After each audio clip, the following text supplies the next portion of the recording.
The symbol's not real, but it functions.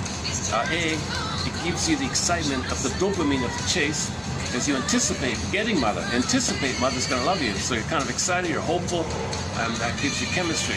So you feel important in the process. You feel everything's okay because mother's going to be there. But really, the cookie is just a small part of it. The concentrated sugar tricks the mammalian part of the brain to perceive the person safe due to surplus food. Surplus sugar food means the brain thinks the baby's safe, so he'll get serotonin of safety from the trickery of being safe by surplus food, not mother's love. So it's just a small thing.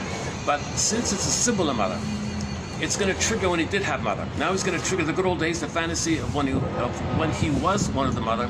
And during that time, that was a blissful euphoria.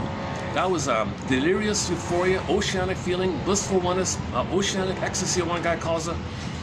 Garden of Eden, Shambhala, Shangri-La, paradise. An immense amount of safety, blissful, floating happiness. Those chemistries are going to come up above the pain he's feeling.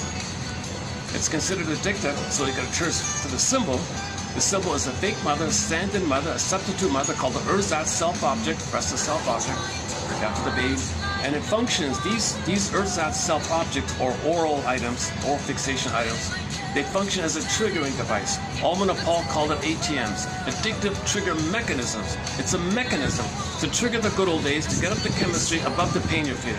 So you got the set point too high, too much pain, and the good chemicals too low. So you want to blip up the happy above the pain. Blip up, chase, blip up, chase, blip up. Now you're dopamania. So you got dopamine is for this. So the brain cranks out a high level of dopamine to chase, so you can get the good chemistry above them. You don't want to be in pain, so you got to chase. Enter the Twilight Zone episode of late. I think of Clifford. He's a good example.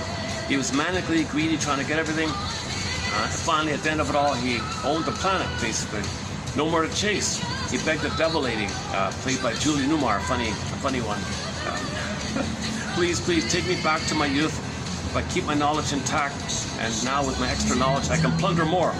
He had no chemical wherewithal, i.e. oxytocin for love and serotonin for pleasure and safety to enjoy anything he couldn't love. He was a classic Don Juan. He's chased the girl, next. He couldn't settle in and accept any kind of connection. He couldn't connect, no oxytocin, no bonding, okay, no pleasure. He just had, he could, only quote-unquote happy chemical was chase. Because the chase would blip up the uterus chemicals. That's the only kind of time he felt safe and happy in the good old days in the uterus. Hence the joke, we spend the first 9 months of life trying to get out of the womb and the rest of our lives trying to get back at it. So he was manic to chase the back-end chemicals. So he had to chase, he couldn't calm down, no mindfulness.